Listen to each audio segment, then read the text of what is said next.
Jesus disse que todos saberiam que nós somos seus discípulos se nós nos amássemos uns aos outros.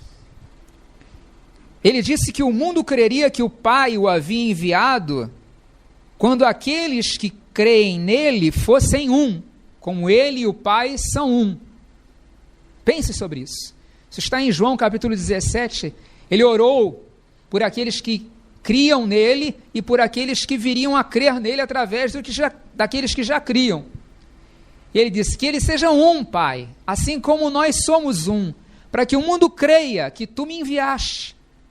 Daí que o mundo só vai crer que Jesus foi um enviado do Pai, que ele é o Deus feito homem, quando aqueles que dizem crer nele forem um. Um entre si e um com ele. Expressando a vida de Cristo. Agora, entenda que você e eu não vamos amar o nosso próximo, o nosso irmão, para sermos salvos. Não. Nós não vamos amar para sermos salvos, nós vamos amar porque nós já somos salvos. Nós não vamos amar, cuidar, ficar ao lado, ser irmãos, amigos, para alcançar alguma graça de Deus. Não, não, não. Nós vamos fazer isso porque nós já fomos alcançados pela graça de Deus, pelo favor de Deus que nenhum de nós mereceu, nenhum de nós merece, nenhum de nós jamais merecerá. Nós não vamos amar para nós sermos justificados diante de Deus, mas porque nós já fomos justificados por Deus através do que Jesus fez por nós. Daí que ser misericordioso, bondoso, generoso, se importar com as pessoas é consequência, é resultado de receber a graça de Jesus nas nossas vidas. Quando você lê, por exemplo, os capítulos 8 e 9 da segunda carta de Paulo aos Coríntios, isso fica muito claro. Se você quiser ler depois, vale a pena. 2 Coríntios, capítulos 8 e 9. Agora, na mentalidade do mundo, mentalidade desse século, o valor de uma pessoa está naquilo que ela pode fazer, naquilo que ela pode produzir, naquilo que ela tem para dar. As pessoas valorizam as outras com base nisso. Mas, segundo o Evangelho, o nosso valor não está naquilo que nós podemos fazer, naquilo que nós temos, naquilo que nós sabemos. Não, não. O nosso valor está em quem nós somos e em quem nos fez, que é Deus. Deus é o autor da nossa vida, Ele é o nosso Criador.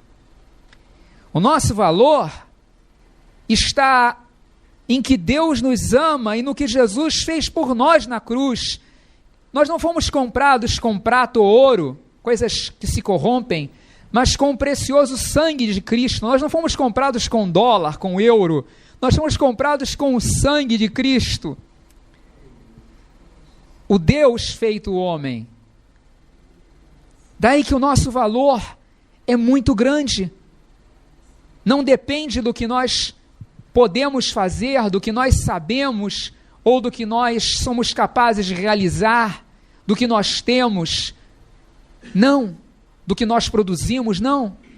Mas de quem nos fez, de quem nós somos, de quem nos amou, de quem entregou sua vida por nós. A Bíblia fala que Deus nos amou primeiro e que Ele prova o seu amor para conosco em que Cristo morreu por nós, sendo nós ainda pecadores. Ele nos amou quando nós ainda éramos pecadores. Daí que eu repito novamente que não foi nada que nós realizamos que fez com que Deus nos amasse.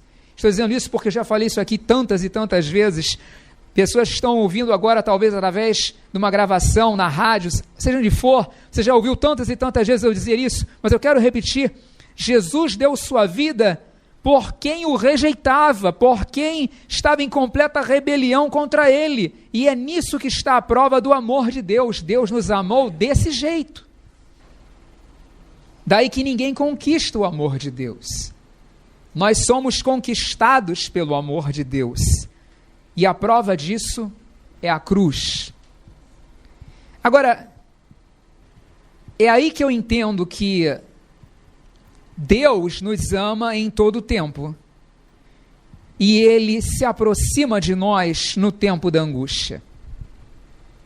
Se há alguém que faz isso, esse alguém é Deus. Ainda que ninguém mais faça isso, Deus faz isso. Jesus disse aos seus discípulos, está lá em João capítulo 15, eu já não tenho vos chamado servos, mas amigos. Ele está chamando seus discípulos de amigos. Ele disse, ninguém tem maior amor do que este, de dar a sua vida pelos seus amigos. E a Bíblia diz que Jesus, tendo amado os seus, amou-os até o fim. Está em João capítulo 13, logo no primeiro versículo. Tendo amado os seus, amou-os até o fim. Em todo tempo, ama o amigo. O amigo Jesus. Agora, não só Jesus chama aqueles que creem nele de amigos, mas quando ele aparece ressuscitado naquela manhã de domingo, ele é crucificado, sepultado, e na manhã da ressurreição ele aparece aos seus discípulos num corpo glorificado. A Bíblia fala que ele aparece a Maria Madalena, e aí ele chama os seus discípulos de uma outra forma. Não sei se você já prestou atenção nisso. Até aquele momento, Jesus chama seus discípulos de amigos. Mas na manhã da ressurreição, Jesus chama seus amigos de irmãos. Ele fala para Maria Madalena, vá e diga aos meus irmãos. Antes ele chama de amigos, mas depois da cruz, ele os chama de irmãos. Isso é tão forte que lá em Hebreus, no capítulo 2, se diz que Jesus não se envergonha de nos chamar irmãos. Jesus não se envergonha de nos chamar irmãos. Ele não se envergonha. Talvez haja alguém me ouvindo que tem alguém na família que se envergonha de dizer que você é irmão, você é da família. Quem sabe você sofre por causa disso? Mas a Bíblia fala que ainda que nosso pai, nossa mãe nos desamparassem, o Senhor nos acolheria. Aleluia. O Senhor diz, ainda que uma mãe pudesse se esquecer do filho que ainda a amamenta, eu, todavia, jamais me esquecerei de ti. Eu te tenho gravado nas palmas das minhas mãos. Ele diz, como um pai se compadece de seus filhos, lá em Salmos diz isso. Assim o Senhor se compadece daqueles que o temem. O profeta diz, assim como uma mãe a seu filho consola, e aí Deus está dizendo através do profeta, assim eu os consolarei. Veja. E Hebreus, eu repito, diz que Jesus não se envergonha de nos chamar de irmãos. Agora pense que você pode escolher seus amigos, não é verdade? Você pode escolher seus amigos, mas você não pode escolher seus irmãos biológicos. Já parou para pensar nisso? Você não escolheu quem ia ser seu irmão, sua irmã. Não escolheu. Já veio. Esse é seu irmãozinho. É a sua irmãzinha. Prazer. Né? Você teve que aprender a conviver. Você que tem irmão, tem irmã. Não é verdade? Nós não escolhemos nossos irmãos biológicos. Nós escolhemos nossos amigos. Que bom quando um irmão biológico também é um amigo. Ou uma irmã. Nossos irmãos biológicos, que nasceram do nosso pai e da nossa mãe, eles são nossos irmãos simplesmente porque nasceram dos nossos pais. Mas um amigo não é assim. Agora veja que Jesus escolheu nos tornar seus irmãos, se entregando por nós na cruz. Nós estávamos separados de Deus, completamente alienados. Nosso destino era a separação eterna. Mas Jesus escolheu não só ser nosso amigo, ele foi chamado de amigo de publicanos e pecadores, mas ele escolheu se fazer nosso irmão. A Bíblia fala que Deus nos amou de tal maneira que deu o seu único filho, o seu filho unigênito, para que todo aquele que nele crer não pereça, mas tenha vida eterna. Mas a Bíblia fala em Romanos capítulo 8, que Deus, ele quer que Jesus seja o primogênito entre muitos irmãos. Romanos 8, 29. Daí que eu paro e penso como é que é. Jesus não é o unigênito, ele é o unigênito do Pai, Deus Filho, mas ele se fez o primogênito entre muitos irmãos. O que é o unigênito? É o único filho, só tem esse. E o que é o primogênito? É o primeiro filho de muitos, é o primeiro, é o primogênito. Ele foi o primeiro, e em Cristo eu me torno filho de Deus. A Bíblia fala que a todos os que o receberam, João 1, versículo 12, a todos quantos o receberam, Deus lhes deu, todos que receberam Jesus, Deus lhes deu o poder de serem feitos filhos de Deus, a saber, aos que creem no seu nome. Nós nos tornamos filhos de Deus, crendo e recebendo Jesus, o Filho de Deus, em nossas vidas. Daí que Jesus é o primeiro, o primogênito, entre muitos irmãos. E aí nos tornamos em Jesus, não só irmãos dele, mas uns dos outros, que creem nele, e não só irmãos, mas herdeiros de Deus, como ele é, co-herdeiros ou herdeiros juntamente com Cristo, como diz Romanos 8. Tudo que é dele é nosso. Somos herdeiros juntos da herança de Deus, que está guardada nos céus para nós. Não está aqui na terra, está nos céus, guardada para nós. 1 Pedro capítulo 1 fala isso. Quando nós estávamos completamente perdidos, na pior de todas as angústias, porque nós estávamos caminhando na direção da destruição. Não que nós fôssemos ser aniquilados, mas que nós iríamos ficar eternamente separados de Deus.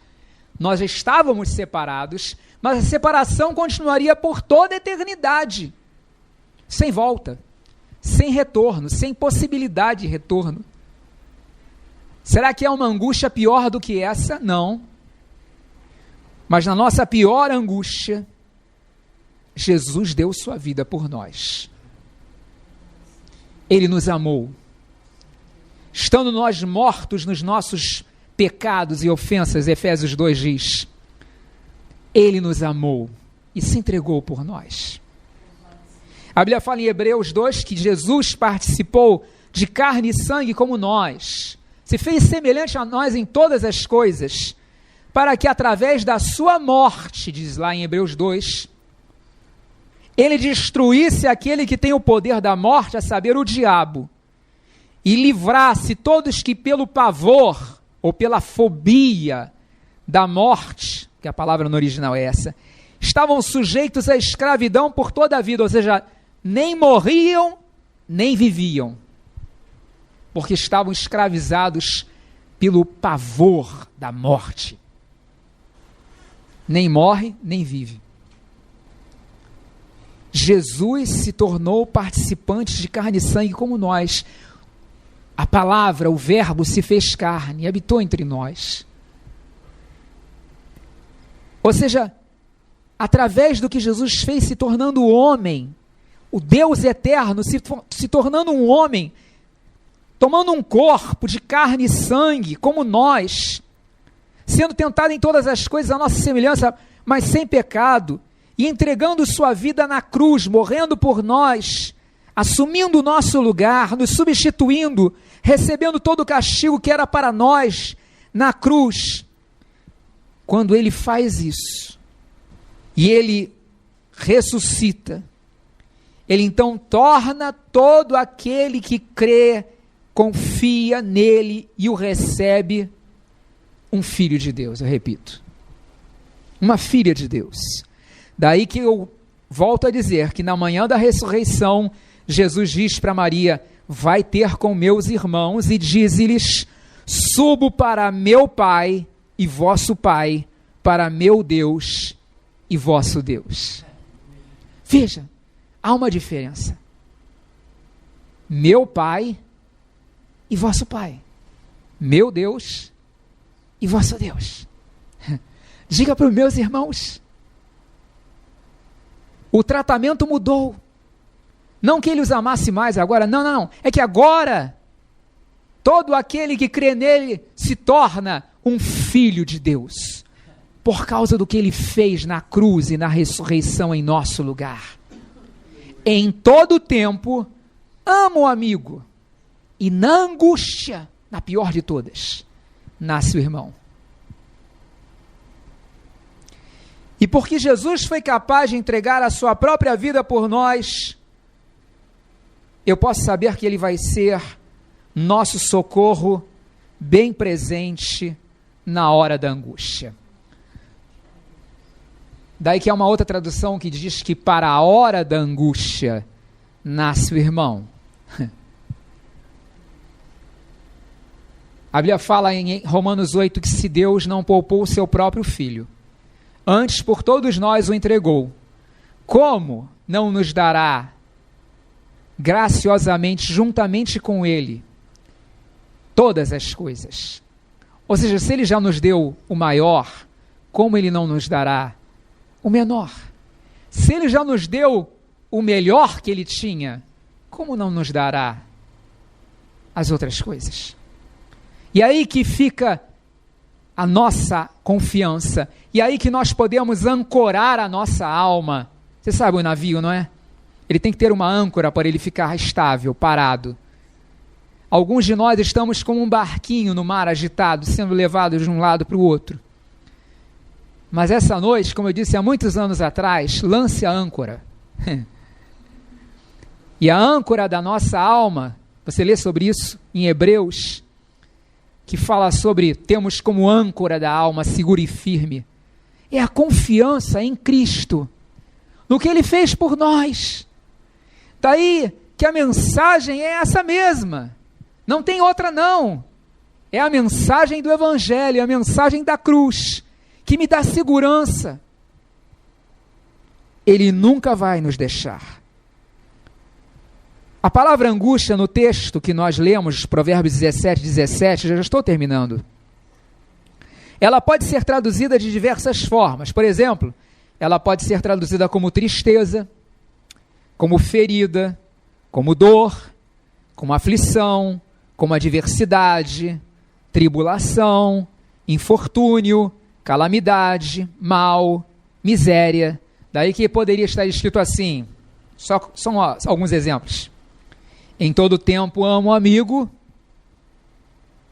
e na tristeza, na ferida, na dor, na aflição, na adversidade, na tribulação, no infortúnio, na calamidade, no mal, na miséria, nasce o irmão. Ou, na outra tradução, para esses momentos, nasce o irmão.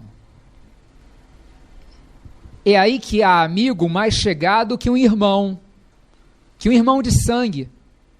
Porque há amigos que se fazem verdadeiramente irmãos na angústia. Daí que eles se tornam mais chegados até que um irmão natural. Já aconteceu alguma vez na vida de alguém? O que o texto diz é que é para esse tempo de tristeza, de dor, de aflição, de tribulação, de miséria, de calamidade, que nasce o irmão. Daí que aquele que diz que ama a Deus, diz a Bíblia, deve amar o seu irmão. E nisso consiste o amor, diz lá em 1 João. Cristo deu a sua vida por nós, e nós devemos dar a nossa vida pelos nossos irmãos. Ou como eu falei naquela pregação do final do ano passado, e que está escrito em 1 João, quem ama conhece a Deus, aquele que não ama não conhece a Deus, porque Deus é amor.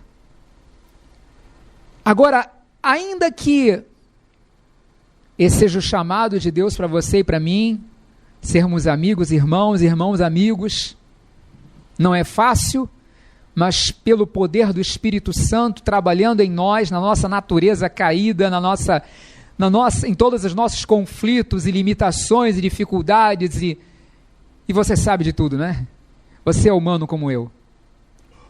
Mas, ainda que esse seja o chamado, mesmo que você e qualquer pessoa que esteja nos ouvindo agora, esteja vivendo um momento, como Paulo, por exemplo, que na prisão fala assim, todos me abandonaram.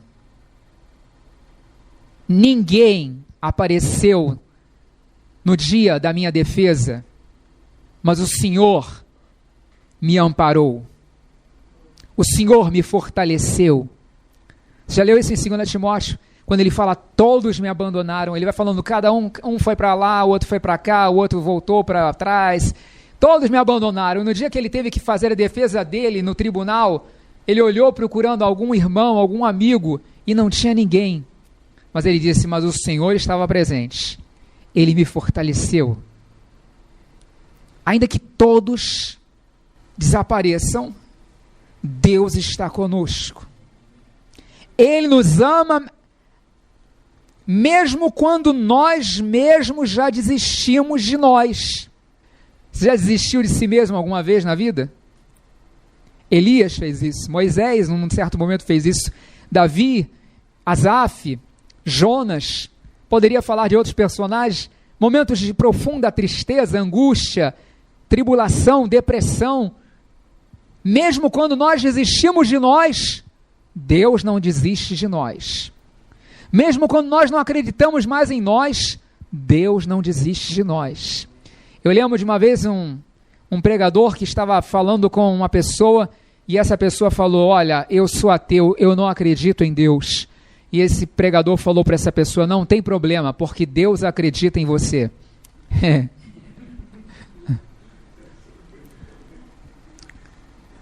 Deus é aquele que nunca desiste de nós. Em todo tempo ama o amigo e não há amigo como ele.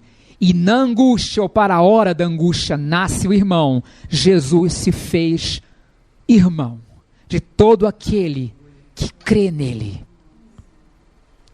que o recebe.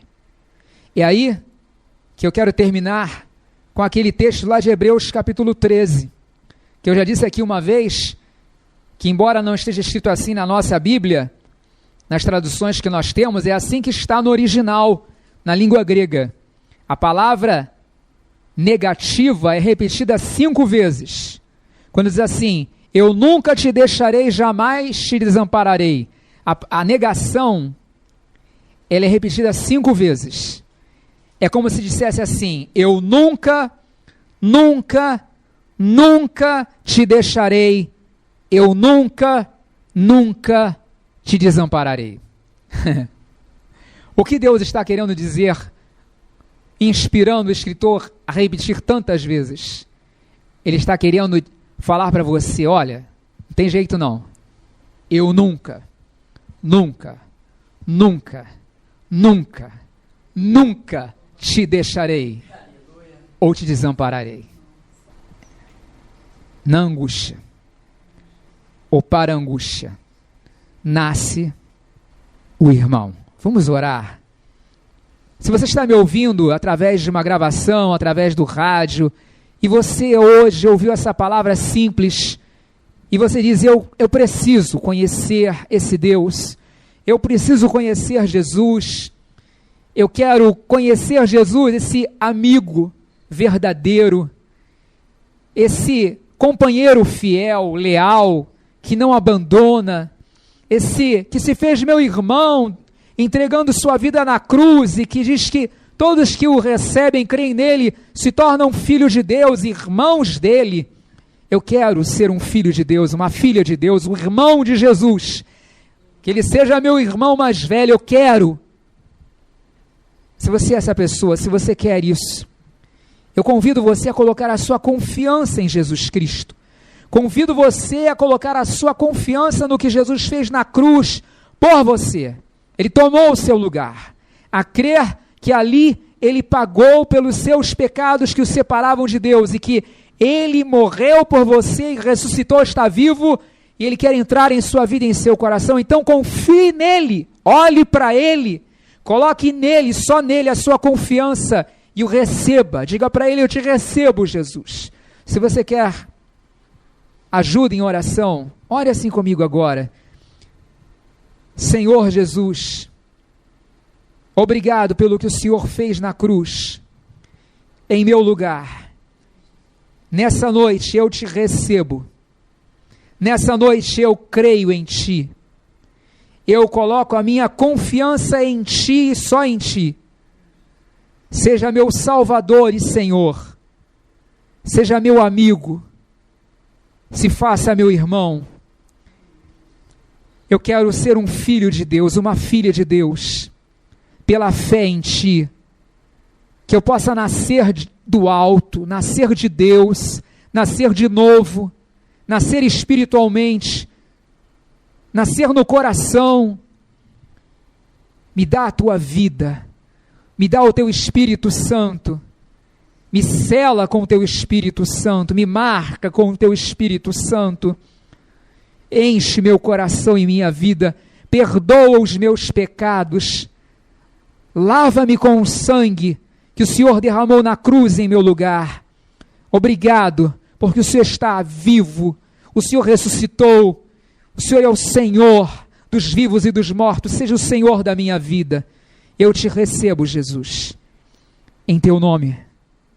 Se você está me ouvindo e você se afastou da comunhão com Jesus, você esqueceu que Ele é o seu amigo, você esqueceu que Ele se fez seu irmão, e hoje você está na hora da mais profunda angústia.